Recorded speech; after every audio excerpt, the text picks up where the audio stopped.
கர்த்தருடைய பரிசுத்த நாமத்திற்கு ஸ்தோத்திரம். இந்த காலை வேளைக்காய் ஆண்டவருக்கு நன்றி செலுத்துகிறேன். இந்த நாளிலும் உங்களை பார்க்கும்படியாய் கர்த்தர் ஏற்படுத்தி கொடுத்த நல்ல தருணத்திற்காய் ஆண்டவருக்கு ஸ்தோத்திரங்கள். இப்போதும் கூட நாம் அவருடைய வார்த்தைக்கு நேரம் நாம் கடந்து செல்ல போகிறோம். நம் கண்களை மூடி தேவன் நோக்கி பார்ப்போம். பரிசுத்த ஆவியானவரை உண்மை ஸ்தோத்தரிக்கிறோம், துதிக்கிறோம். இந்த நல்ல காலை வேளைக்காய் நன்றி செலுத்துகிறேன்.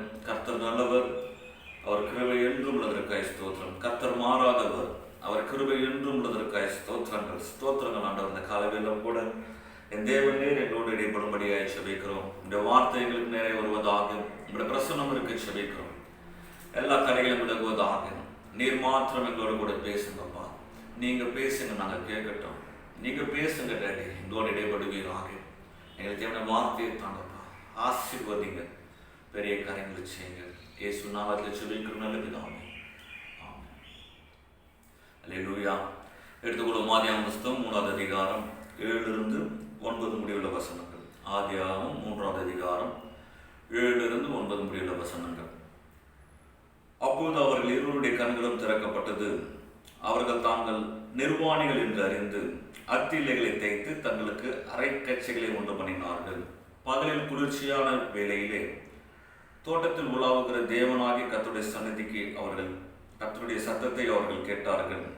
அப்போது ஆதாமும் அவன் மனைவியும் தேவனாகிய கர்த்தருடைய சந்நிதிக்கு விலகி தோட்டத்தின் விருட்சங்களுக்குள்ளே ஒளித்துக் கொண்டார்கள். அப்போது தேவனாகிய கர்த்தர் ஆதாமை கூப்பிட்டு, நீ எங்கே இருக்கிறாய் என்றார். இந்த காலவேளும் கூட இந்த காரியத்திலிருந்து சில காரியங்கள், சில விஷயங்கள் உங்களிடத்தில் பேசும்படியாக விரும்புகிறேன்.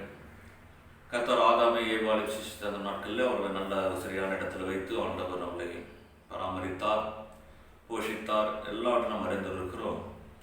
ஒரே ஒரு கட்டளை மாத்திரம் ஆண்டவர் கொடுத்திருந்தால், அந்த விருட்சத்தின் கனியை மாத்திரம் நீங்கள் புசிக்க வேண்டாம், புசிக்கும் அந்நாளிலே நீங்கள் சாகவே சாவீர்கள் என்று சொல்லி ஆண்டவர் கட்டளை இட்டிருந்தார். நமக்கு தெரிந்தது, சாத்தானாலே வஞ்சிக்கப்படுகிறார்கள். அவர்கள் அந்த கனியை புசிக்கிறார்கள். அவர் புசித்த மாத்திரத்திலே அவருடைய கண்கள் திறக்கப்பட்டு தாங்கள் நிர்வாணிகள் என்பதை உணர்ந்தவர்களாய் அத்தி இலையினாலே தங்களுக்கு அரைக்கச்சைகளை உண்டு பண்ணினார்கள் என்று வேதத்தில் வாசிக்கிறோம். அப்போது அவர்கள் இருக்கும்போது பகலில குளிர்ச்சியான வேளை தேவன் வருகிற சத்தத்தை அவர்கள் கேட்டு தாங்கள் நிர்வாணிகளாக இருக்கிறபடினால் தங்களை ஒழித்துக் கொண்டார்கள் என்று வேதத்தில் வாசிக்கிறோம். அப்போது ஆண்டவர் வர்றார் அந்த இடத்துல. ஆதாமே, நீ எங்கே இருக்கிறாய் என்று சொல்லி ஆண்டவர் கேட்கிறார். பாருங்கள், மனுஷனை உண்டாக்கி மனுஷனை பார்த்து ஆண்டவர் கேட்ட முதல் கேள்வி இதுதான், நீ எங்கே இருக்கிறாய்? ஆதாமே, நீ எங்கே இருக்கிறாய்? எப்பவுமே இங்கே தானே இருப்பேன், இந்த இடத்துல தானே இருப்பேன், உன் கூட இந்த இடத்துல தான் நான் பேசுவேன், நானும் இந்த இடத்துல தானே பேசுவேன். நீ எங்கே இருக்கிற? இன்னைக்கு நீ இருக்க வேண்டிய இடத்துல இன்னைக்கு நீ இல்லையே, நீ எங்கே போனாய் ஆதாம் என்ற ஒரு வருத்தத்தோடு கூட ஆண்டவர் கேட்கிறார். ஆதாமே, நீ எங்கே இருக்கிறாய் என்று சொல்லி ஆண்டவருடைய சத்தம் அந்த இடத்துல கேட்கப்படுகிறது. காரணம், அந்த இடத்துல ஆதாம் இல்லை. ஆண்டவருக்கு மனுஷனோட கூட பேசுவது ரொம்ப பிரியம். ஆண்டவர் எல்லா மனுஷனிடத்திலும் ஆண்டவர் பேச விரும்புகிறார். இதுதான் உண்மையான சத்தியம். ஆண்டவர் சிருஷ்டிப்பின் நாளில் நீங்க பாருங்க, மனுஷனோடு கூட பேசுவதை ஆண்டவர் பழக்கமாக வைத்திருந்தார். மனுஷனோடு கூட பேசுவதை ஆண்டவர் விருப்பமாக வைத்திருந்தார். அது ரொம்ப ஆண்டவருக்கு பிடிச்சிருக்கு. தான் உண்டு பண்ணின மனுஷனிடத்துல பேசுவது அவர் ரொம்ப பிரியம். அப்படி ஒரு நாள் பேசும்படியே வரும்போது எப்பவுமே இருக்க வேண்டிய இடத்துல இருக்க வேண்டிய அந்த ஆதாம் அன்னைக்கு அந்த நாள் அந்த இடத்துல இல்லாத நாள் ஆண்டவர் கிட்ட, நீ எங்கே இருக்கிறாய் ஆதாமே? நீ எங்க இருக்கிறானோட நான் பேசும்படியா வந்திருக்க, நீ எங்க இருக்கிறாய் ஆதாம்? ஒரு வருத்தத்தோட கூட ஆண்டவர் கேட்கிறார், நீ எங்க இருக்கிறன்னு சொல்லிட்டு. இந்த காலங்களிலும் கூட இதே கேள்வியை தான் உங்களிடத்திலே வைக்க விரும்புகிறேன். இன்னைக்கு நாம் எங்க இருக்கிறோம்? இன்னைக்கு நாம் எங்க இருக்கிறோம் யோசித்து பார்க்கணும். ஒரு நாளும் ஆண்டவர் நம்மளை பார்த்து கேட்கக்கூடாது, நீ எங்க இருக்கிறாய் என்று சொல்லி. அப்போ எப்போ ஆண்டவர் நம்மளை பார்த்து எங்க இருக்கிறான்னு கேட்கிறாரோ, அன்னைக்கு நான் இருக்க வேண்டிய இடத்துல இல்லாததுனாலதான் கர்த்தர் அப்படி கேட்கிறார். ஆதாம் எப்போ இருக்க வேண்டிய இடத்துல இருந்திருந்தாருன்னா ஆண்டவர் அப்படி கேட்க வாய்ப்பே கிடையாது. என்னைக்கு அவனுடைய வார்த்தையை மீறினாரோ, என்னைக்கு இருக்க வேண்டிய இடத்தை விட்டு வேற இடத்துக்கு அவர் போனாரோ, என்னைக்கு அவனுடைய வார்த்தை கீழ்ப்படியும் போனாரோ, அன்னைக்கு ஆதாமுக்கு நேராக இப்படி ஒரு கேள்வி வருகிறது, எங்க இருக்கிறாய் அப்படின்னு கேட்டாரு. பாருங்களேன், நீ காலவேளை நம்ம யோசித்து பார்ப்போம். நீ காலவேளை கூட கர்த்தருடைய வார்த்தை நமக்கு நேராக இப்படியா வருகிறது, நீ எங்கே இருக்கிறாய்? எனக்கு அருமையானவர்களே, நீங்க எங்க இருக்கிறீங்க, நீங்க இன்னைக்கு யோசித்து பார்க்க வேண்டும் என்று சொல்லி கர்த்தர் விரும்புகிறார். இன்னைக்கு யோசித்து பாருங்க, இந்த காலை வேலை நான் கரெக்டான பிளேஸ்ல இருக்கிறேன்னா, ஆண்டுடைய கரத்துல இருக்கிறேன்னா, ஆண்டுடைய பிரசன்னத்துல நான் இருக்கிறேன்னா, இல்லை நான் விலகி இருக்கிறேன்னா, என்னுடைய வாழ்க்கை ஆண்டுக்குள்ளா இருக்கிறதா என்று சொல்லி இந்த காலை வேலை நாம் யோசித்து பார்க்க வேண்டும். கர்த்தர் என்ன விரும்புகிறார்? அவருடைய பார்வையில நாம் நீனும் நானும் இருக்க வேண்டும் என்று சொல்லி ஆண்டவர் விரும்புகிறார். அவருடைய பார்வையில நீனும் நானும் இருக்க வேண்டும் என்று சொல்லி ஆண்டவர் அதிகமாய் ஆசைப்படுகிற தேவனாய் காணப்படுகிறார். நம்மோடு கூட ஆண்டவர் பேச விரும்புகிறார். இதுதான் ரொம்ப முக்கியம். நம்மோடு கூட ஆண்டவர் பேச விரும்புகிறார். யோசித்து பாருங்க, ஆதியில கொண்ட அன்பு எங்க போச்சு? இன்னைக்கு எப்பவுமே ஆண்டவர்கிட்ட பேசி கொண்டுட்டு இருந்தோமே, அந்த காரியங்கள்லாம் இன்னைக்கு எங்க போச்சு? யோசித்து பாருங்க. ஆண்டவருக்கு தெரியும் இன்னைக்கு நம்ம நீனும் நானும் இப்போ நம்ம எங்க இருக்கிறோம் என்று சொல்லி கர்த்தருக்கு நல்லாவே தெரியும். பாருங்களேன், அவர் தெரியாமல் இல்லை, அவர் எல்லாவற்றும் அறிந்திருக்கிறார். ஆனாலும் இன்னைக்கு உன்னுடைய பதில் என்ன என்று சொல்லி ஆண்டவர் கேட்க விரும்புகிறார். இன்னைக்கு உன்னுடைய பதில் என்ன? ஆதாம் பார்த்து ஆண்டவர் கேட்டார், எங்க இருக்கிற? அவன் சொல்றான், நாங்கள் நிர்வாணிகளாக இருக்கிறபடினாலே நாங்கள் எங்களை ஒழித்து கொண்டோம். நம்ம இன்னைக்கு என்ன சொல்ல போறோம்? இன்னைக்கு ஆண்டவர் கிட்ட இன்னைக்கு நம்ம என்ன சொல்ல போறோம்? இன்னைக்கு நான் யாருடைய கரத்துல இருக்கிறேன், யாருடைய நிழலில் நான் வாழ்ந்து கொண்டிருக்கிறேன், யாரை சார்ந்து நான் வாழ்ந்து கொண்டிருக்கிறேன்? யோசித்து பாருங்களேன். இன்னைக்கு நான் ஆண்டவருடைய கரத்துல இருக்கிறேன்னா, இந்த பிசாசுடைய கரத்துல இருக்கிற நம்ம யோசித்து பார்க்க வேண்டும். ஆண்டவர் நம்மோடு கூட அவருடைய கண் பார்வையில நீனும் நானும் இருக்க வேண்டும் என்று சொல்லி ஆண்டவர் விரும்புகிறார். ஆண்டவர் எந்த இடத்துல நாம் இருக்கும்படிக்கு நம்மளை வைத்தாரோ அதே இடத்துல நீனும் நானும் இருக்க வேண்டும் என்று சொல்லி ஆண்டவர் ஆசைப்படுகிறார். அல்லேலூயா. இந்த கேள்வியை சற்று நம்ம யோசித்து பார்க்கணும். யோசித்து பாருங்க, இன்னைக்கு காலை வேளையில கர்த்தர் உங்களை பார்த்து இந்த கேள்வி ஆண்டவர் கேட்பாரே, ஆனால் நீ எங்கே இருக்கிறாய் அப்படின்னு கேட்டால் நம்முடைய பதில் என்ன என்பதை நம்ம யோசித்து பார்க்கணும். இன்னைக்கு ரொம்ப முக்கியமான ஒரு கேள்வி, நீ எங்கே இருக்கிறாய்? இது வருத்தத்தோடு கூட ஆண்டவர் கேட்கிறது. வருத்தத்தோடு கூட தான் ஆண்டவர் கேட்கிற மாதிரி இருக்குது. பாரு, நீ எங்க இருக்கிற? இன்னைக்கு நீ எங்க இருக்கிற? இன்னைக்கு நீ உன்னை ஒழித்து கொண்டு இருக்கிறாயா, இல்லை ஆண்டவருக்கு முன்பதாக வெளிப்படையான ஒரு வாழ்க்கை வாழ்ந்து கொண்டு இருக்கிறாயா? ஆண்டவர் என்ன எதிர்பார்க்கணும்? நீ ஒளிந்திருக்கணும்னு ஆண்டவர் விரும்பல, நீ வெளியே வரணும்னு சொல்லி தான் ஆண்டவர் விரும்பல. நீ மறைந்திருக்கும்படியே ஆண்டவர் விரும்பல, நீ வெளியே வா, நீ ஏன் உன்னை ஒழித்துக் கொண்டு நீ வெளியே வர வேண்டும் என்று சொல்லி தான் ஆண்டவர் விரும்புகிறார். அல்லேலூயா. நாம் ஒழித்துக் கொண்டிருக்கும்படியாய் வாழ்க்கை வாழும்படிக்கு கர்த்தர் நம்மை தெரிந்து கொள்ளவில்லை. ஆண்டவருக்கு முன்பதாக, ஆண்டவருக்கு நேரம் அவருடைய கண்கள் முன்பதாக நல்ல ஒரு ஜீவியம் நீனும் நானும் வாழும்படிக்கு கர்த்தர் நம்மளை அழைத்திருக்கிறார். எத்தனை பேர் விசுவாசிக்கிறீங்க? அல்லேலூயா. ஒரு நாளும் ஆண்டவர் நம்மளை தேடக்கூடாது, நம்ம தான் ஆண்டவரை தேடணும். நம்ம தான் ஆண்டவரை தேடணும். அப்போதான் பிழைப்பீர்கள் என்று சொல்லி வேதம் நமக்கு காண்பிக்கிறது. இந்த காலவேளையிலும் கூட யோசித்து பாருங்கள், சற்று சிந்தித்து பாருங்கள். இன்னைக்கு நான் எங்கே இருக்கிறேன்? ஆண்டவர் என்னை பார்த்து நீ எங்கே இருக்கிறாய் என்று கேட்டால் என்னுடைய பதில் இன்னைக்கு என்ன என்று நாம் யோசித்து பார்க்க வேண்டும். அல்லேலூயா. சில வருடங்களுக்கு முன்பதாக வீட்டில் ஒரு ப்ரேயர் மீட்டிங் வச்சுருந்தோம். பாஸ்டர்ஸ்லாம் வந்திருந்தாங்க. சின்ன ஒரு ப்ரேயர் மீட்டிங். அப்போ என் சின்ன பொண்ணு கெட்சியா திடீர்னு பார்த்தா காணும், ஆள் எங்கன்னு தெரியல. தேடுறோம். ஈவினிங் ஒரு 7 மணி போல் இருக்கும்.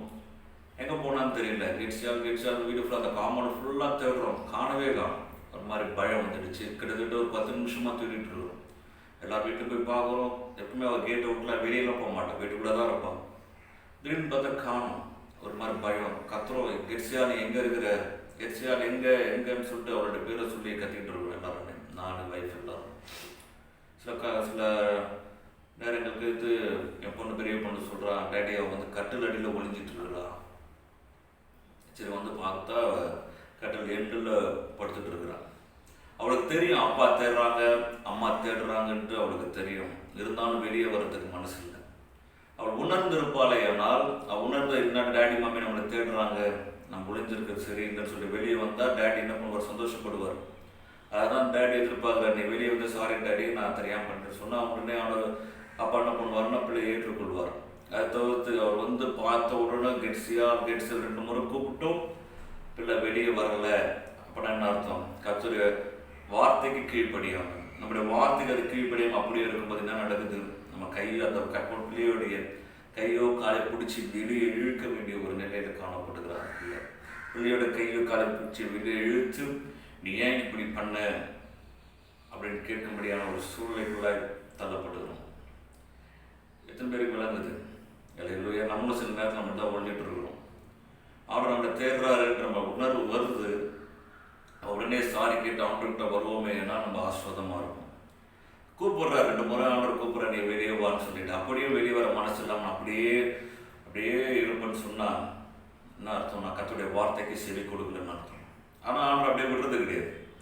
ஆண்டவர் அப்படியே யாரையும் விட மாட்டார். ஏன்னா அவருடைய ரத்தத்தினால் நீ நான் கழுவப்பட்டிருக்கிறோம். அவர் நமக்காக ரத்தம் சிந்திருக்கிறார். நம்மளை அப்படியே விட மாட்டார் ஆண்டவர். நம்முடைய கையை கால் பிடிச்சாச்சும் அதிலிருந்து வெளியே கொண்டு வரதான் ஆண்டவர் பார்க்கறது தான் தகப்பனுடைய இருதயம். எப்படியாச்சும் நீ வெளியே வந்தணும்னு சொல்லிட்டு ஆண்டவர் முயற்சி எடுக்கிறாரு, இழுத்து பார்க்குறாரு. நீ வெளியே வந்துட்டுன்னு சொன்னால் நீ ஆஸ்வாதமாக இருக்கும். அப்படியே முரண்டு பிடிச்சி நான் வரமாட்டேன் போன்னு சொல்லிட்டு கையை கால் உதறவுமே ஆனால் நம்மளோட வாழ்க்கை எப்படி இருக்குன்னு யோசித்து பாருங்களேன். அதே இந்த காலை வேலும் கூட நீ ஒழிஞ்சிட்டு இருக்காத, நீ வெளியே வா. நீ ஒழிஞ்சிட்டு இருக்கிற இடம் சரி கிடையாது. அந்த இடத்துல இருந்தால் நீ நல்லா இருக்க முடியாது, நீ ஆஸ்வாதமாக இருக்க முடியாது. நீ என் அண்டையில் இருக்க வேண்டிய பிள்ளை, நீ என்னுடைய மகன், நீ என்னுடைய மகன், நீ என் அருகிலே இருக்கணும் என்று சொல்லி ஆண்டவர் இந்த காலையில் விரும்புகிறார். அல்லேலூயா. அவனுடைய சத்தத்தை கேட்கொண்டு இருக்கிற நீங்கள் இன்னைக்கு யோசித்து பாருங்க. ஒருவேளை நீங்கள் ஆண்டவருக்கு மறைத்து நீங்கள் வாழ்ந்து கொண்டு இருப்பீர்கள். ஆனால் கர்த்தர் உங்களிடத்துல ஆண்டவர் பேசுகிறார்.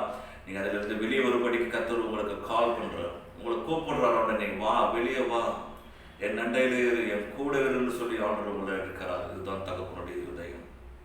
அல்லேலூயா. லூக்கான் புஸ்தகம் 20வது அதிகாரத்தை நீங்கள் வாசித்து பார்க்கல.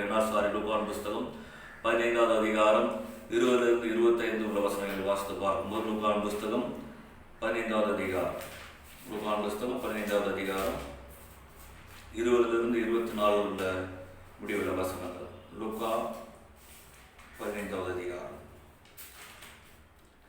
நமக்கு தெரிந்த ஒரு சம்பவம் இங்கே போடப்பட்டிருக்கு. தகப்பனுடைய இருதயம் என்னென்று சொல்லி இயேசு கிறிஸ்து சொன்ன காரியங்கள் 20வது வசனத்தை வாசித்து பார்க்கும்பொழுது, எழுந்து புறப்பட்டு தன் தகப்பனிடத்தில் வந்தான். அவன் தூரத்தில் வரும்போது அவனுடைய தகப்பன் அவனை கண்டு மனதுருகி ஓடி அவன் கழுத்தை கட்டிக்கொண்டு அவனை முத்தம் செய்தான். குமாரன் தகப்பனை நோக்கி, தகப்பனே, பரத்துக்கு விரோதமாகவும் உமக்கு முன்பாகவும் பாவம் செய்தேன். இனிமேல் உம்முடைய குமாரன் என்று சொல்லப்படுவதற்கும் நான் பார்த்தனல்ல என்று சொன்னான். அப்போது தகப்பன் தன் ஊழியக்காரரை நோக்கி, நீங்கள் உயர்ந்த வஸ்திரத்தை கொண்டு வந்து இவனுக்கு உடுத்தி இவன் கைக்கு மோதிரத்தையும் கால்களுக்கு பாதரட்சியும் போடுங்கள், கொழுத்த கன்றை கொண்டு வந்து அடியுங்கள், நாம் புசித்து சந்தோஷமா இருப்போம். என் குமாரனாகி இவன் மரித்தான், திரும்பவும் உயிர்த்தான், காணாமல் போனான், திரும்பவும் காணப்பட்டான் என்றார். அப்படியே அவர்கள் சந்தோஷப்பட தொடங்கினார்கள். இது நல்ல தெரிந்த ஒரு சத்தியம். இது இளைய குமாரன் இருக்க வேண்டிய இடத்துல இல்லாம, நல்ல கவனி, அவன் இருக்க வேண்டிய இடத்துல இல்லாம, தகப்பன் வீட்டில் இல்லாம, என்னைக்கு நான் போறேன், வெளியே போறேன், உலகத்துக்குள்ள போறேன், நான் ஜாலியாக இருக்க போறேன் என்னைக்கு சொல்லிட்டு தகப்பன் வீட்டில் இல்லாம என்னைக்கு அவன் வெளியே போனானோ, என்னைக்கு அவரை விட்டு பிரிந்து போனானோ, அவனோட லைஃப்ல பார்த்தீங்கன்னா பயங்கரமான துன்பம், துயரங்கள் நம்ம அறிந்திருக்கும். எல்லாவற்றையும் இழக்க வேண்டிய ஒரு சூழ்நிலை காணப்பட்டது. கடைசியில பண்ணி மேய்க்கிற ஒரு மனுஷனாய் காணப்படுது. நல்ல செல்வாக்கள் இருந்த ஒரு பிள்ளை பண்ணி சாப்பிடுற தவறுகளை தின்னுற அளவுக்கு அவன் நிலைமை தள்ளப்பட்டது. அவன் யோசிக்கிறான், ஐயோ, என் அப்பா வீட்டில் எவ்வளோ நான் ஆஸ்வாதமாக இருந்தேனே, என் அப்பா வீட்டில் நான் எவ்வளோ பிளெஸ்ஸிங்காக இருந்தேன், இன்னைக்கு என்னால் அப்படி இருக்க முடியும், நான் அப்பாவுக்கு ஒரு வேலைக்காரனாச்சும் இருந்தால் நல்லமா இருக்கும் என்று சொல்லி தகப்பனை தேடி வருகிறான். ஆனால் தகப்பனுடைய இருதயம் எப்படியாகிலும் என் பிள்ளை வரும், எப்படி என் பிள்ளை திரும்பி வந்துடுவான்னு தகப்பனுடைய இருதயம் காத்துட்டு இருக்குது. நீ வேதத்தை வாசிக்கும் போது கேட்டோம், தகப்பன் வரும்பொழுது தகப்பன் எதிர்பார்த்துட்டு இருக்காரு, எப்படி என் பிள்ளை வந்துடுவான்னு சொல்லிட்டு. பையன் அப்படியே அழுக்கு ட்ரெஸ்ஸை போட்டுட்டு தாடி மீடியமாக ஒரு மாதிரி வரான், பிச்சைக்காரன் மாதிரி வரான், அடையாளமே தெரியாது யாருக்கும், அப்படி வரான் அவன். அப்படி அவன் தூரத்தில் வரும்பொழுது தகப்பன் தன்னுடைய பிள்ளையை பார்த்த உடனே தகப்பனுடைய இருதயம் இதுதான், எப்படி என் பிள்ளை திரும்பி வந்துடும், எப்படி ஒரு நம்பிக்கை அப்பாவுக்கு உண்டு. அதே நம்பிக்கை தான் இன்னைக்கு அவருக்கு உண்டு, எப்படி நீங்கள் நம்ம வந்துடுவோம்னு சொல்லிட்டு. அவன் வரும்பொழுது அவன் ஓடி வரல, அப்பா ஓடி போய் அவனோட கழுத்தை இருக்க பிடித்து அவனை கட்டி பிடித்து அவனுக்கு முத்தம் கொடுத்து அவனை எப்படி அணைச்சு கொள்றாரு பாருங்க. இதுதான் தகப்பனுடைய. ஆண்டவர் கிட்ட வரும்போது நம்ம எந்த நிலைமையில இருக்கணும் கவலை கிடையாது, என்ன ட்ரெஸ் போட்டுருக்கோம், எப்படி இருக்கிறோம், இருக்கிற வண்ணமாகவே அப்படியே ஆண்டுகிட்ட வரும்போது பாருங்க, அவர் நம்மளை உடனே அப்படியே அணைத்து கொண்டு அப்படியே முத்தம் செய்து நம்மளை அனைத்து சேர்த்து கொள்ளுகிற தேவன். நான் ஏன்பா இப்படி பண்ணேன், ஏன் நீ அப்படி பண்ணிட்ட, ஒரு கேள்வி ஆண்டவர் கேட்கல பாருங்களேன். ஆண்டவருடைய டீச்சிங்ஸ் ஒரு கேள்வி ஆண்டவர் கேட்கல, அவன் அப்படியே அணைத்துக்கொள்ள சேர்த்துக்கொள்ள தான் ஆண்டவர் விரும்புகிறார். நீ இன்னைக்கு மறைத்து கொண்டிருக்கணும், நான் அப்படியே வெளியே வந்துட்டேன், நான் அப்படியே பாரு வாழ்க்கை முடியிட்டேன், அப்படி நினைக்க வேண்டாம், அப்படி யோசிக்க வேண்டாம் என்று சொல்லி கர்த்தர் விரும்புகிறார். பிள்ளை வந்தது போதும், எனக்கு அவருடைய கண்கள் வழி மேலே விழி வைத்து காத்திருக்கிற மாதிரி பார்த்துட்டு இருக்கிறார், என்னைக்காச்சும் என் பிள்ளை வந்துருமான்னு சொல்லிட்டு. வந்த உடனே தவறு பண்ண காரியம் நமக்கு தெரிஞ்சிருக்கு பாருங்க. அவன் சொல்றான், அப்பா நான் மன்னிச்சிருக்கப்பா, இது போதும், இந்த ஒரு வார்த்தை போதும், இன்னைக்கு அந்த ஒரு மன திரும்புதல் இருந்தால் போதும். உடனே அப்பா என்ன பண்றாரு பாருங்களேன், உடனே அப்பா அவனுக்கு உயர்ந்த வஸ்திரத்தை ஆண்டவர் கொடுக்கிறார், உயர்ந்த வஸ்திரத்தை ஆண்டவர் கொடுக்கிறார்.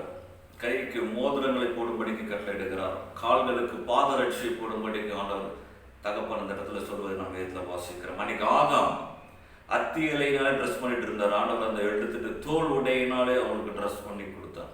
அது இயேசு கிறிஸ்துவை குறிக்கிறது. இன்னைக்கு பாருங்க, நம்ம எந்த நிலையில வந்து நம்ம வாழ்க்கையை புதுப்பிக்க இருந்தாலும் ஆண்டவரால் முடியும். பழைய வாழ்க்கையை கைட்டு போட்டு ஆண்டவர் ஒரு புதிய வஸ்திரத்தை, உயர்ந்த சாதாரண உயர்ந்த வஸ்திரத்தை அவனுக்கு கொடுத்த சொல்றார். யாருக்கு? சண்டை போட்டு பிரிஞ்சு போனவனுக்கு, சண்டை போட்டு தன்னுடைய வாழ்க்கையை ஒழித்து கொண்டு மீண்டும் வந்தவனுக்கு ஆண்டவர் சொல்றார், உயர்ந்த வஸ்திரத்தை அவனுக்கு போனோம். இருந்தாலும் என் பிள்ளை, என்னுடைய பிள்ளை, என்னுடைய குமாரன் அப்படின்னு சொல்லிட்டு ஆண்டவர் உயர்ந்த வஸ்திரம், ஒரு ரட்சிப்பு வஸ்திரம் என்று சொல்லும்போது ஒரு ரட்சிப்பு ஆண்டவர் கொடுக்குறாரு. பாருங்களேன், ரட்சிப்பை கொடுக்குறாரு. ரட்சிப்பு பெற்றது மாத்திரமல்ல, கையில் ஒரு முத்திரை மோதிரம், அது பரிசுத்த ஆவியானவரை குறிக்கிறது. என்னைக்கு நாம் ரட்சிக்கப்பட்டு ஞானஸ்நானம் எடுக்கிறோமோ ஆவியானவர் நமக்கு முத்திரையாய் கொடுக்கப்படுகிறார். அல்லேலூயா. முத்திரை மோதிரம், ஒரு மோதிரத்தை ஆண்டவர் நம்முடைய விரல்களில் போடுகிறார். ஒரு சமாதானம் என்ற ஒரு பாதரட்சை, ஒரு புதிய மனுஷனை ஆண்டவர் மாத்திராரு. பாருங்களேன், பரலோகமே ரொம்ப சந்தோஷப்படுது. இன்னைக்கு நீங்க நானும் நீங்க ஒழித்து கொண்டு இருக்க வேண்டாம், அப்பா கிட்ட வான்னு சொல்லிட்டு ஆண்டவர் அப்பா நம்மளை கூப்பிடுறாரு. நீ எங்க இருக்கிற வா. இதுதான் அப்போட இருதயமாக காணப்படுற காலையில் நான் எந்த நிலைமையில இருந்தாலும், எவ்வளவு தூரமாய் நான் ஆண்டவரை விட்டு போயிருந்தாலும், தகப்பனை விட்டு எவ்வளவு தூரமாய் போயிருந்தாலும் கர்த்தர் இன்னைக்கு உன்னை ஆண்டவர் தேடுறார். நீ வேணும்னு சொல்லிட்டு ஆண்டவர் விரும்புகிறார். நீ இருக்க வேண்டிய இடத்துல நீ இருக்கும்படிக்கு ஆண்டவர் விரும்புகிறார். அதை உணர்ந்தவங்களா இன்னைக்கு ஆண்டுகிட்ட வருவோமா? இன்னைக்கு அப்பா நான் வந்துடுறப்பா உங்ககிட்ட, நான் வர ஆண்டவர்ன்னு சொல்லி நீங்க மன திரும்பி அப்பா கிட்ட வரும்போது அப்பா நம்மளை அப்படியே அணைத்துக் கொள்கிற தேவனாய் காணப்படுகிறார். அல்லேலூயா, அல்லேலூயா. எது பேர் விசுவாசிக்கிறீங்க? ஆமாம், இதுதான் நம்முடைய ஆண்டவர், இதுதான் நம்முடைய தேவன், நம்மளை அணைத்துக் கொள்ளுகிற நல்ல ஆண்டவர் நமக்கு இருக்கிறார். அல்லேலூயா. நம்ம ஒளிந்து வாழ வேண்டிய அவசியம் கிடையாது. நான் அப்படியே தப்பு பண்ணிட்டேன், நான் அப்படியே போயிடுறேன், என் வாழ்க்கை அப்படியே போயிட்டு அப்படி இல்லை. ஆண்டவர் நம்மளை கூப்பிட்றேன், நீ எங்கே இருக்கிற, எங்கே இருக்கிறேன்னு கேட்கும்போதே ஆண்டவனை தேடுறது நம்மளால் விலகிக் கொள்ள முடிகிறது. ஆண்டவர் நாம் வேணும் என்பதை நம்மளால் விலகிக் கொள்ள முடிகிறது. நீ என்னுடையவன் என்று நம்மளால் விலகிக் கொள்ள முடிகிறது. அல்லேலூயா. இரண்டாவது ஒரு காரியம், 2 ராஜாக்கள் புஸ்தகம் 5வது அதிகாரம். 2 ராஜாக்கள் புஸ்தகம் 5வது அதிகாரம் 20வது வசனம். 2 ராஜாக்கள் புஸ்தகம் 5வது அதிகாரம் 20வது வசனம். தேவனுடைய மனுஷனாகிய எலிசாவின் வேலைக்காரன் கேயாசி என்பவன் அந்த சீரியனாகிய நாகமான் கொண்டு வந்ததை என் ஆண்டவன் அவன் கையிலே வாங்காமல் அவனை விட்டு விட்டார். நான் அவன் பிறகே ஓடி அவன் கையிலே ஏதாவது வாங்குவேன் என்று கர்த்தருடைய ஜீவன் மேல் ஆணையிட்டு. எலிசாவுடைய வேலைக்காரன் கேயாசி, டிசைபிள், எலிசாவுடைய டிசைபிள் வந்து கேயாசி. நடந்த காரியம் நமக்கு தெரியும். சீரிய ராஜாவின் படைத்தலைவனாகிய நாகமா, அவனுக்கு ஒரு குஷ்டரோகம் இருந்தது. எலிசாவின் இடத்துல வருகிறான். ஆண்டவர் எலிசா சொன்னார், இந்த யோர்தானில் 7 முறை ஸ்நானம் பண்ணி சரியாயிடுன்னு சொல்கிறார். கோவப்படுறாரு, இருந்தாலும் போகிறாரு, ஸ்நானம் பண்ணுறாரு, சரியாயிடுகிறது. அவருக்கு ஆஃபரிங் கொடுக்குறாரு எலிசாவுக்கு நாகமா.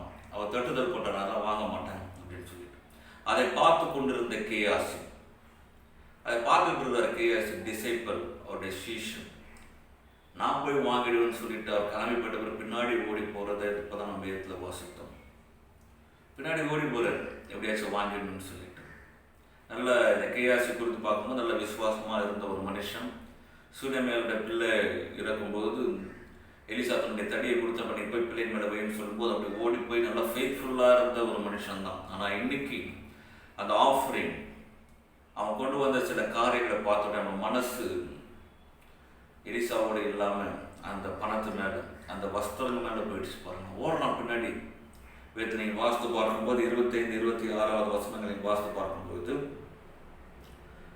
அவன் போய்ட்டு வாங்கிட்டு வந்துடுறான்.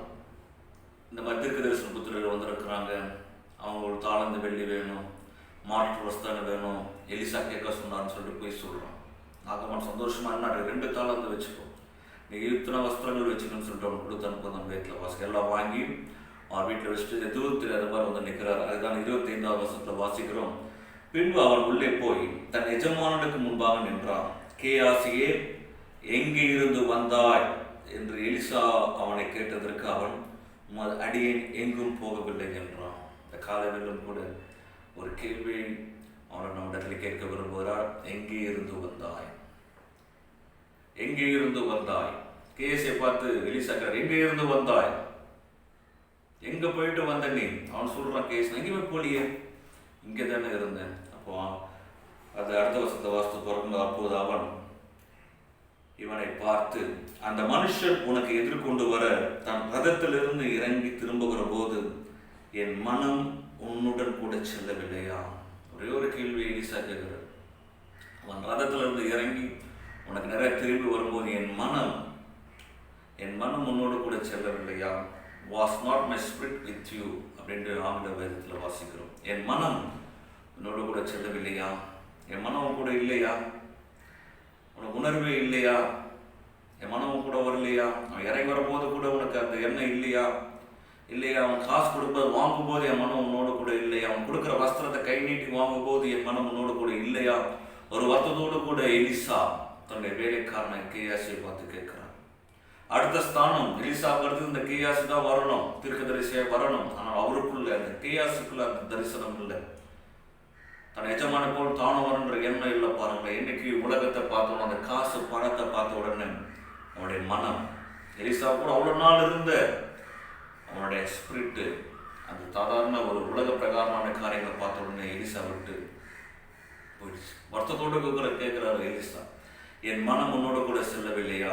தொடர்ந்து கேட்கும்போது சொல்றாரு, பணத்தை வாங்குகிறதுக்கும் வஸ்திரங்களையும் ஒலிவ தோப்புகளையும் திராட்சை தோட்டங்களையும் ஆடு மாடுகளையும் வேலைக்காரர்களையும் வாங்குவதற்கு இது காலமா? அல்லேலூயா, இது காலமா? சிந்தித்து பாருங்கள் என்று சொல்லி ஆண்டவர் கேட்கிறார். ஆண்டவர் சொல்றார், இந்த கால வேலை அப்படி இது காலமா? நீ சிந்தித்து பார். எங்கிருந்து வந்த இதே கேள்விதான் கர்த்தர் இந்த கால வேலை நம்ம இடத்துல ஆண்டவர் கேட்க விரும்புகிறார். எங்கிருந்து வந்த நம்ம இன்னைக்கு நம்முடைய பதில் என்ன? இன்னைக்கு என்ன சொல்ல போறோம்? இன்னைக்கு உலகத்துக்குள்ள போயிட்டு உலக பிரகாரமான காரியங்களை அனுபவிச்சுட்டு வந்து தேவனுடைய வேலையை செய்ய முடியாது. உலகம் வேணும், ஆண்டவர் வேணும், முடியாது. உலகத்துக்கும் ஆண்டவருக்கும் மொழி செய்ய முடியாது. என்னைக்கு உலகத்துக்குள்ள போயிட்டு சில பேர் இருக்கிறாங்க, உலகத்துக்கும் வேலை செய்வாங்க, ஆண்டவருக்கும் வேலை செய்வாங்க. ஆண்டவர் அதை விரும்புவது கிடையாது. இந்த கால வேலை தெளிவாய் ஒரு காரியத்தை நீங்கள் நான் புரிந்து கொள்ள வேண்டும். கர்த்தர் இந்த காரியத்தை நம்ம இடத்துல எதிர்பார்க்கிறார். உலகத்துக்குள்ள போயிட்டு வந்த உலக ஆசபாசம் அதிலேயும் நம்முடைய மனதை செலுத்தி விட்டு தேவனுடைய வேலையை செய்வதற்கு நம்ம துணிச்சல் இருக்கக்கூடாது என்று சொல்லி ஆண்டவர் விரும்புகிறார். எலிசா கேயாசியை பார்த்து சொன்னா, என்னைக்கு என் மனம் உன்னோடு கூட வரலையோ, உனக்குள்ள அந்த இதயம் குத்தப்படலையோ, தவறு பண்ணிட்டோம் என்ற சின்ன ஒரு எண்ணம் கூட என்னைக்கு உன்கிட்ட இல்லையோ, அன்னைக்கே நாகமானுக்கு இருந்த சொல்ல உனக்கும் ஒரு சந்ததிக்கும் வரட்டும் என்று சொல்லி எலிசா சொன்னதை நாம் வேதத்தில் வாசிக்கிறோம். எலிசாவை காட்டிலும் பரிசுத்தம் உள்ள தேவன் அவர். எலிசாவை காட்டிலும் அவர் நீதியுள்ள தேவனாக இருக்கிற அவருக்கு சீஷனாக இருக்கிற நீங்களும் நானும் ஆண்டவர் எப்படிப்பட்ட காரியத்தை நம்மிடத்தில் எதிர்பார்ப்போம் நம்ம சிந்தித்து பார்க்க வேண்டும். எங்க வேணா போயிட்டு வந்து ஆண்டோடைய வேலையை செய்ய முடியாது, எங்க வேணாலும் போயிட்டு வந்து ஆண்டோட சந்ததியில் நிற்க முடியாது என்பதை நம்ம இந்த கால வேலை உணர்ந்து கொள்ள வேண்டும். அல்லேலூயா. எங்க வேணாலும் போயிட்டு வந்து எங்க வேணாலும் நம்மளுடைய மனம் போயிட்டு வந்துட்டு அவனுடைய ஆராதனை நடத்த முடியாது.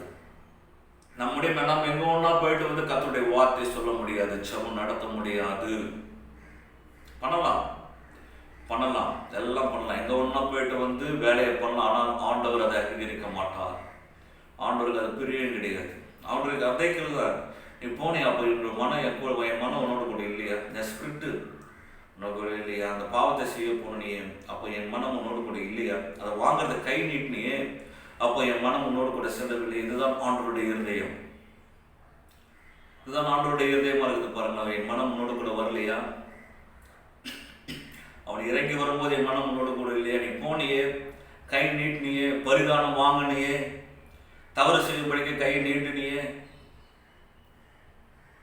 யோசித்து பாருங்க, இந்த காலங்களில் அவனோட பாதிக்க போன எங்க இருந்து வந்த சீஷன் வந்து அவனோடு கூட இருக்கும்படியாக கர்த்தர் தெரிந்து கொண்ட ஒரு மனுஷனா இருக்கணும். அவனோட கூட நடக்கிற அனுபவம் உள்ள ஒரு மனுஷனா இருக்கணும். ஆண்டவருக்கு எது பிடிக்கும் அதுதான் சீஷனுக்கும் பிடிக்கணும். ஆண்டவருக்கு எது பிடிக்காது அது சீஷனுக்கும் பிடிக்கக்கூடாது. ஆண்டவர் சொன்னார், தெளிவாக சொன்னார், ஒருவன் என்னை பின்பற்றி வர விரும்பினால் அவன் தன்னைத்தானே வெறுத்து தன்னுடைய சிலுவை எடுத்துக்கொண்டு வர கடவுள் என்று சொல்லி ஆண்டவர் தெளிவாக சொல்லியிருக்கார். இன்னைக்கு வெறுக்க முடியாமல் எங்க ஒன்னா போயிட்டு வர என் மனசு எங்க ஒன்னா சுத்திட்டு வந்து அவனுடைய வேலையை செய்யணும். ஆண்டவர் அதை அங்கீகரிக்க ஆண்டவர் விரும்புவது கிடையாது. ஆண்டவர் அதை ஏற்றுக்கொள்வது கிடையாது. இந்த கால வேலையை உணர்ந்தவர்களால் ஆண்டவருக்கு நான் உண்மையான சீஷனாக இருக்கணும்னு சொன்னான். தன்னைத்தானே வெறுத்து உலக காரியங்கள்லாம் வெறுத்து ஆண்டவர் நடந்த வழியில நீர் நாடம் நடக்கணும், அதுதான் கர்த்தர் இந்த காலத்தில் நம்மிடத்தில் அவன் எதிர்பார்க்கிறார். அல்லேலூயா. ஒரு நாள் ஆண்டவர் நம்ம சத்ருவா மாறிடக்கூடாது. ஆண்டவர் ஒரு நாள் நம்ம சத்ருவா மாறிடக்கூடாது. பாருங்க, யோபு புஸ்தகத்தை வாசித்து பார்க்கும்போது சாத்தானை பார்த்து ஆண்டவர் கேட்டார், நீ எங்க போயிட்டு வர, எங்க சுற்றிட்டு வரன்னு சொல்லிட்டு ஆண்டவர் வந்து சாத்தானை பார்த்து கேட்டார். யோசித்து பாருங்களேன். இன்னைக்கு நம்ம இருக்க வேண்டிய இடத்துல இருக்கணும், தேவனுடைய பலத்த கரத்தில் அடைக்க இருக்கணும், தேவனுக்கு நல்ல சீஷனா இருக்கணும்னு சொன்னா ஆண்டவருக்கு எது பிடிக்குமோ அதுதான் எனக்கு பிடிக்கணும். ஆண்டவருக்கு எது பிடிக்காதோ அது என்னோட லைஃப்ல நான் அலோவ் பண்ணாம அதுக்கு நான் விலகி இருக்கிறது தான் கர்த்தர் நம்ம இடத்துல ஆண்டவர் எதிர்பார்க்கிற காரியமாய் காணப்படுகிறது. அல்லேலூயா, அல்லேலூயா, ஆமென். ஆண்டவர் சொல்லிடக்கூடாது, ஒரு நாள் நான் உன்னை அறியேன். ஆண்டவர் ஒரு நாள் அப்படி சொல்லிடக்கூடாது. எப்போ சொல்லுவார், இன்னைக்கு நம்ம ஆண்டவரை விட்டு விலகிட்டு என் மனம் என்னைக்கு ஆண்டவர் கூட இல்லையோ அப்போ ஆண்டவர்கிட்ட இப்படிப்பட்ட ஒரு வார்த்தை வரும், எனக்கு தெரியாதுப்பா அப்படின்னு சொல்லுவார். இன்னைக்கு அதை நம்ம உணர்ந்தவர்களா இன்னைக்கு நம்ம ஆண்டவர்கிட்ட ஒப்பு கொடுத்து, ஆண்டவரே நான் எப்போதும் உண்மையோட சீசனாக இருக்கணும். ஆண்டவரே ஒரு நாள் எந்த ஒரு காரியத்துக்காகவும் போயிட்டு நான் விலகி ஓடிடக்கூடாது, என் மனம் ஓடக்கூடாது. ஆண்டவரே ஆசை உண்டு, தேவனுக்கு முடியும் செய்யணும், தேவனுக்காக இருக்கணும், எல்லாம் ஆசை உண்டு. ஆனால் சில நேரத்தில் இழுக்குது, பின்னாடி ஓடுபடிக்கு செய்யுது. கத்துறது தான் இந்த காலங்கள் நம்ம இடத்துல ஆண்டவர் பேச விரும்புகிறார். ஓடாத, உன் கண்களுக்கு முன்பாக நிறைய காரியங்கள் வரும், ஆசைவாதலை காட்டுவான், பிசாசு காட்டுவான், என்ன பண்ண போற? அல்லேலூயா. உனக்கு ஒரு தரிசனம் உண்டு, அடுத்து நீதான் தீர்க்கதரிசியா வரணும், அடுத்து உன்னை கொண்டுதான் கர்த்தர் தேசங்களுக்கு எடுத்து பயன்படுத்த போறார். அப்படிப்பட்ட நீ ஒரு நாளும் சாதாரண சின்ன காரியங்களுக்காக, பணத்துக்காக, ஏதோ ஒரு காரியத்துக்கு பின்னாடி ஓடாதபடிக்கு இன்னைக்கு நீ நானும் காத்துக்கொள்வது தேவனுக்கு பிரியமாய் காணப்படுகிறது. அல்லேலூயா. அதை உணர்ந்து கொள்வோம் இன்னைக்கு. ஒரு நாளும் ஆண்டவர்கிட்ட தூரம் போகாதபடிக்கு, ஒரு நாளும் ஆண்டவர் நம்மளை பார்த்து கேட்கக்கூடாது, எங்கிருந்து வந்த அப்படி கேட்டாமே முடிஞ்சு போச்சு நம்முடைய கதை. அவனுடைய காலை பிடிச்சிக்க விடுது, ஆண்டவரே போக மாட்டான், ஆண்டவரே நீங்க தான்ப்பா அப்படின்னு சொல்லி இன்னைக்கு நம்ம ஆண்டவருடைய காலத்தை நம்ம பிடித்துக் கொள்வோம். ஆமென். யாத்திராகம புஸ்தகம் 4வது அதிகாரம் 2வது வசனத்துல ஆண்டவர் மோசையை பார்த்து ஒரு கேள்வி கேட்டார். என்ன கேட்டார்? நமக்கு எல்லாம் தெரிந்த ஒரு கேள்வி, உன் கையில் என்ன இருக்கிறது? உன் கையில் என்ன இருக்குது மோசே? ஆண்டவர் மோசையை பார்த்து கேட்டார். மோசே என்ன சொன்னார்? ஆண்டவரே என் கையில் ஒரு கோல் இருக்கு ஆண்டவரே. அல்லேலூயா. ஆமென். இன்னைக்கு அதே கேள்வியை கர்த்தர் நம்மை பார்த்து கேட்பாரே, ஆனால் பிரதர் உன் கையில் என்ன இருக்கு, சிஸ்டர் உன் கையில் என்ன இருக்குன்ட்டு ஆண்டவர் உங்களை பார்த்து கேட்டால் உங்களுடைய பதில் என்ன இருக்கு? இன்னைக்கு நம்முடைய கையில் யோசித்து பாருங்க. ஆண்டவர் நம்முடைய கையில் எல்லாமே கொடுத்திருக்கிறார். உன் கரத்தில் அபிஷேகத்தை கொடுத்திருக்கிறார், கிருபையை கொடுத்திருக்கிறார், தாழ்வுகளை கொடுத்திருக்கிறார், வரங்களை கொடுத்திருக்கிறார், நிறைய காரியங்களை ஆண்டவர் நம்மளுடைய கரங்களை கொடுத்திருக்கானா இன்னைக்கு நம்ம அதை எடுத்து பயன்படுத்தி தவறினவர்களாய் காணப்படுகிறோம். இன்னைக்கு அதெல்லாம் மறந்துட்டோம் பாருங்களேன். அபிஷேகம் பெற்று இருக்கிறோம், கிருபையை ஆண்டவர் கொடுத்திருக்கிறார், தாழ்வுகளுக்கு கொடுத்துற கிஃப்ட்ஸ் அவனுடைய கரத்தில் கொடுத்துற அத்தாரிட்டியை நம்முடைய கரத்தில் கொடுத்துருக்கோம்னா இன்னைக்கு அதெல்லாம் இன்னைக்கு நம்முடைய கரங்கள்ல இல்லை. அதை மாற்றாக என்ன நம்முடைய கையில் எப்பவுமே உலகத்தை இன்னைக்கு நம்முடைய கரத்தில் வச்சிருக்கிறோம்.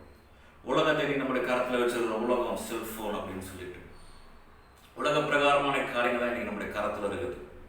இப்போ பார்த்தாலும் செல்போன்லேயே இருக்கிறோம். அநேகர் பாருங்க, இன்னைக்கு தேவனால் அபிஷேகம் பண்ணப்பட்ட பிள்ளைகள், வாலிப பிள்ளைகள், இன்னைக்கு தேவனால் தெரிந்து கொள்ளப்பட்ட பிள்ளைகள், தீர்க்கதரிசிகள் அழைக்கப்பட்ட பிள்ளைகள் கூட இன்னைக்கு பார்த்தீங்கன்னா ஆண்டவர் பேசியிருக்கிறார்.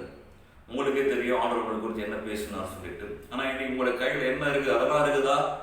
இல்லை உலகத்தை இன்னைக்கு என் கையில் நான் வச்சிருக்கேன். எது இன்னைக்கு என் கையில் ரொம்ப நேரம் இருக்குது? எது இன்னைக்கு என் கையில் ரொம்ப நேரம் நான் வச்சிருக்கேன்? அதை பேஸ் பண்ணி தான் நம்முடைய ஆசீர்வாதங்கள். இன்னைக்கு என் கையில் ரொம்ப நேரம் செல்ஃபோன் இருக்கும், செல்ஃபோனை நான் பார்த்துட்டு இருப்பேன்னு சொன்னால் எப்படி யோசித்து பாருங்கண்ணா. இன்னைக்கு அனைவருடைய லைஃப்பில் தங்களோட வாழ்க்கை குட்டிச்சேவராய் தங்களுடைய வாழ்க்கை குட்டிச்சேவராக ஆகிட்டு இருக்கிறாங்க. இன்னைக்கு எத்தனையோ தேவனுடைய பிள்ளைகள், கிறிஸ்துவை அறிந்த பிள்ளைகள் இன்னைக்கு எந்நேரம் பார்த்தாலும் ஃபோன்லேயே தன்னுடைய நேரத்தை அப்படியே ஃபோன் தான் வாழ்க்கைன்ற மாதிரி ஆயிடுச்சு. ஃபோன் தான் குடும்பன்ற மாதிரி அநேகருடைய லைஃப்பில் ஆயிடுச்சு. காலையில் எழுதோம்னா ஃபோன், டெய்லியும் தொடங்கிறான் ஃபோனை, ஸ்க்ராட்ச் ஆகிடுச்சான்னு பார்க்குறான், என்னென்னவோ பண்ணுறான், ஃபோனுக்கு என்னென்னவோ பண்ணணும்னு பார்க்குறான், ப்ரொடெக்ட் பண்ணுறான் பாஸ்வேர்டு போட்டு. இன்னைக்கு உங்கள் வாழ்க்கை இன்னைக்கு ப்ரொடெக்டடாக இருக்குதா? யோசித்து பாருங்களேன். என்னென்னவோ ப்ரொடெக்ட் பண்ணுற பாஸ்வேர்டு போட்டு யாரும் பார்க்கக்கூடாதுன்னு சொல்லிட்டு இன்னைக்கு உங்கள் லைஃப் தேவனால் ப்ரொடெக்ட் பண்ண இருக்குதா? ப்ரொடெக்ட் பண்ணி வச்சிருக்கிறியா? யோசித்து பாருங்களேன். இன்னைக்கு யோசித்து பாருங்க, இன்னைக்கு என்னுடைய கரத்தில் நான் என்ன வச்சிருக்கிறேன்? இன்னைக்கு நிறைய இடத்துல பாருங்கள் செல்ஃபி, இப்படி எடுத்து செல்ஃபி, தன்னுடைய முகத்தை தான் பார்க்க ஆசைப்படுறோம். இன்னைக்கு அழகாக இருக்கிறோன்னா எப்போ பார்த்தாலும் செல்ஃபி எடுத்து அந்த ஸ்டேட்டஸில் போகிறோம். இன்றைக்கி ஆண்டவர் வருத்தப்படுறார். இன்றைக்கி நம்ம முகத்தையே நம்ம பார்த்துட்டு தான் என்றைக்கு நம்ம ஆண்டோட முகத்தை பார்க்க போகிறோம். யோசித்து பாருங்களேன். ஆண்டவர் மேலேருந்து பார்க்குறாரு. நம்ம போகிற ஒவ்வொரு ஸ்டேட்டஸையும் ஆண்டவர் பார்க்குறாரு. கிறிஸ்துவ பிள்ளைகள் பண்ணுறது, வீட்டில் ஏதாவது பண்ணால் கூட அதையும் ஃபோட்டோ எடுத்து ஸ்டேட்டஸ். ஆண்டவர் வருத்தப்படுறாரு. ஆண்டவர் உண்மையாக நான் சொல்கிறேன், வேதனைப்படுறாரு. உன் கையில் 1008 கிருபையிலே ஆண்டவர் கொடுத்துருக்கும்போது இன்றைக்கி அதெல்லாம் உதாசீனப்பட்டது, அதெல்லாம் அக்செப்ட் பண்ணி இன்றைக்கி ஃபோனும் கையமாக செல்ஃபி வச்சு எதையோ ஃபோட்டோ எடுத்து எதையோ ஸ்டேட்டஸாக போடுற உன்னுடைய வாழ்க்கையில் ஆண்டவர் உன்னை கொடுத்த அந்த ஸ்டேட்டஸ் என்னன்னு யோசித்து பார்க்கணும்.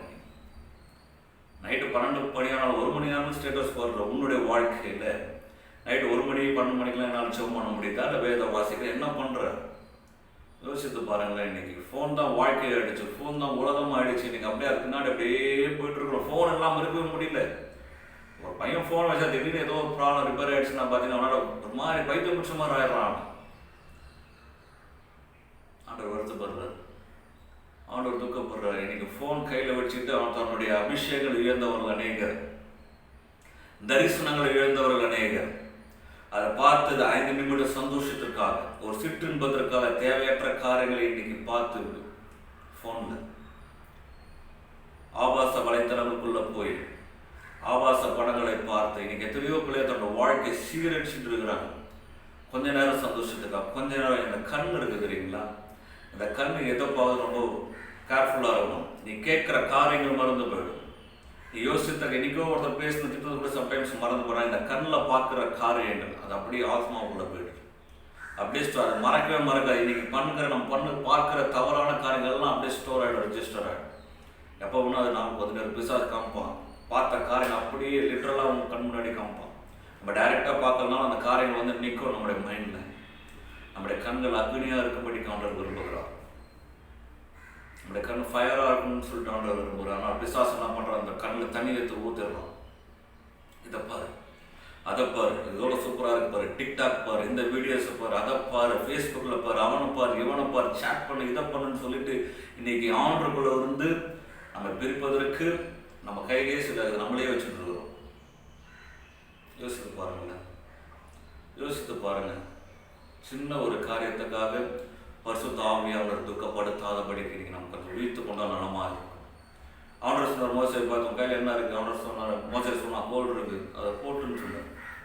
இன்றைக்கி ஒரு வேலை நீங்கள் ஆண்டவர் சொல்லுவார், நம்மளை போட முடியுமா? கீழே என்றைக்கு நீங்கள் போடுறீங்களோ அதை கீழே போடுறீங்க, அன்றைக்கி தான் நீங்கள் ஆஸ்வாதமாக இருக்க முடியும்.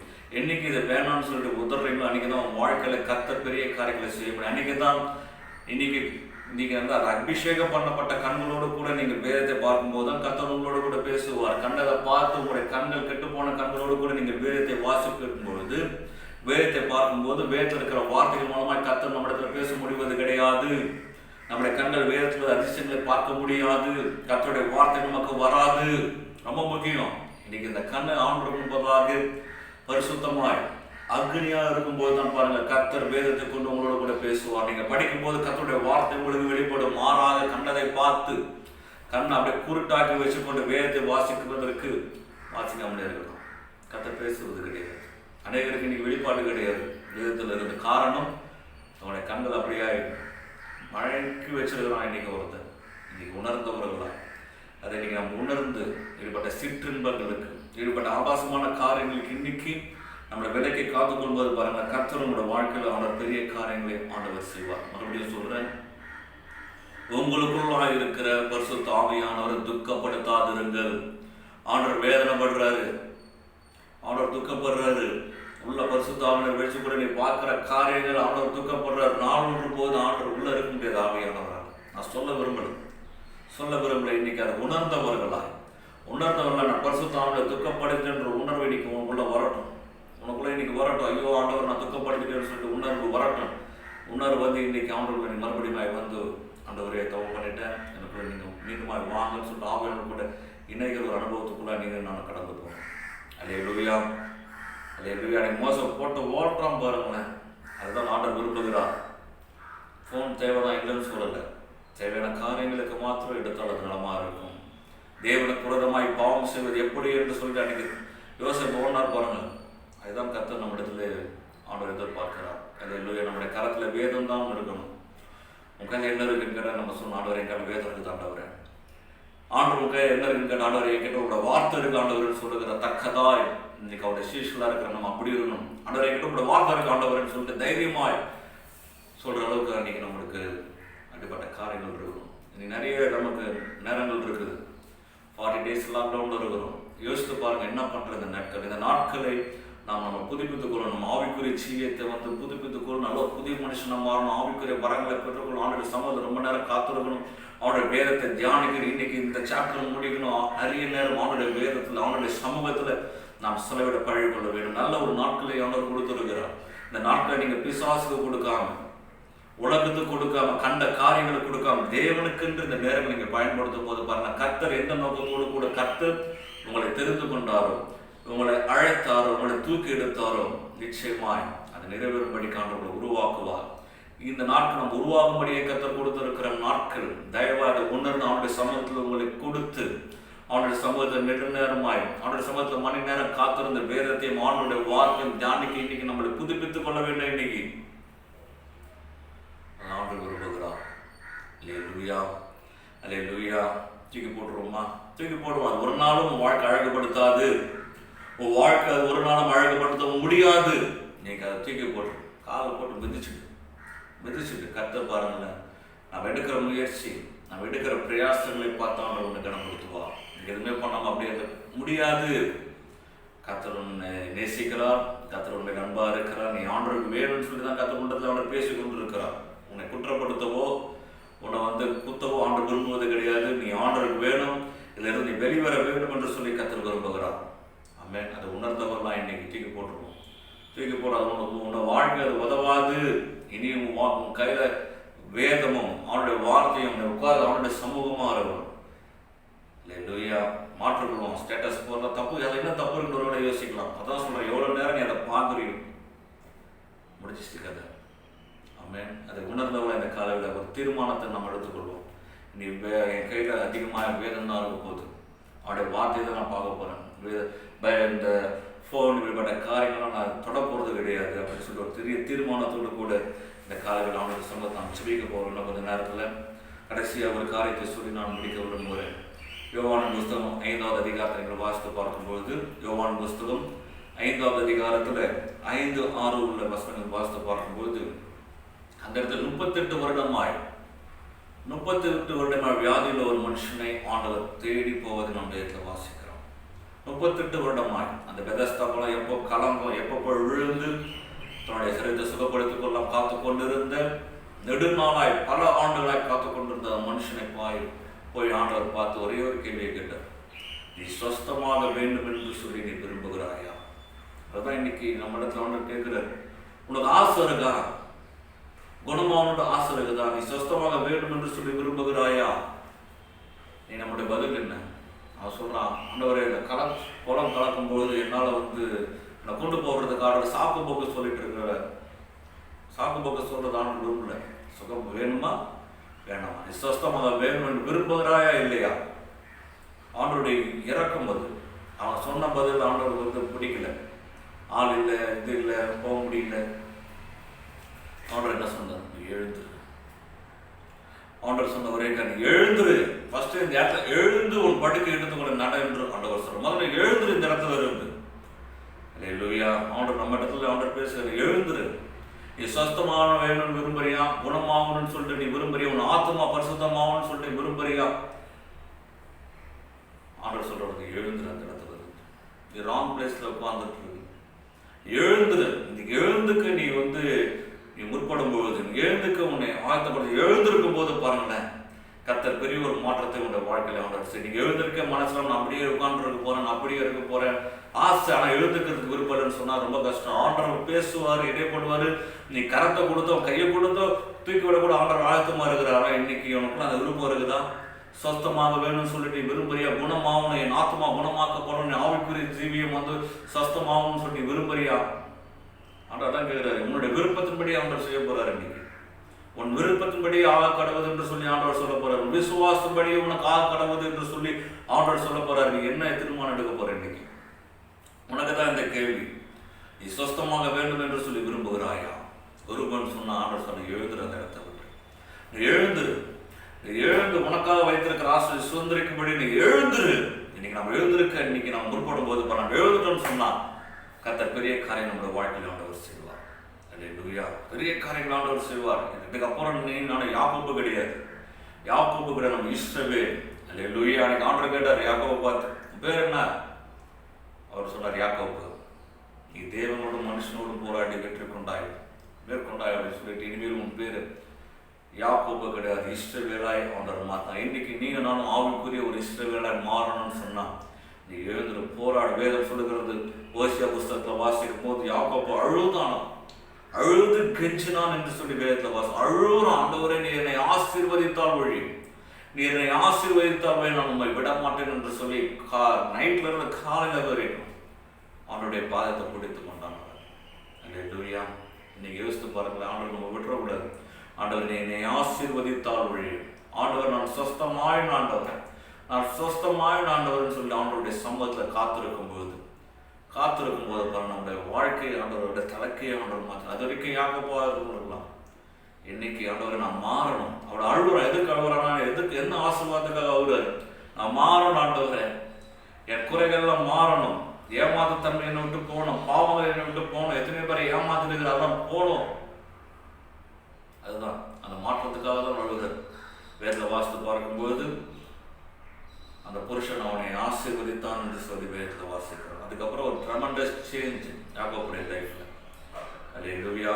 இந்த காலை வேலையில் கூட அதை நம்ம உணர்ந்தவர்களாய், ஆண்டவரே நீர் என்னை சுஸ்தமாக்கும், நீங்க தான் என்னை மாற்ற முடியும், நீங்க தான் என்னுடைய வாழ்க்கையை அழகப்படுத்த முடியும் என்று சொல்லி அவனுடைய சம்பவத்தை நம்ம தாழ்த்தும் போது பாருங்க, கர்த்தர் நம்மை ஆசீர்வதிக்கிற தேவனாய் காணப்படுகிறார். ஒரே ஒரு காரியத்தை நான் சொல்ல விரும்புகிறேன். நீ ரொம்ப முக்கியம் ஆண்டவருக்கு, நீ ஆண்டவருக்கு வேணும். நீ ஆண்டவரால் பிரித்தெடுக்கப்பட்ட ஒரு சந்ததி. நீ ஆண்டவருடைய ஜெனரேஷன் ஆண்டவர் ஆசீர்வதிக்க விரும்புகிறார். நீ ஆண்டவரால் முன்குறிக்கப்பட்டவன், ஆண்டவரால் முன்குறிக்கப்பட்டவள். நீ ஆண்டவருக்கு நிச்சயமாய் நீ தேவை. மறந்துடாத, அழைத்த அழைப்பை மறந்துடாது.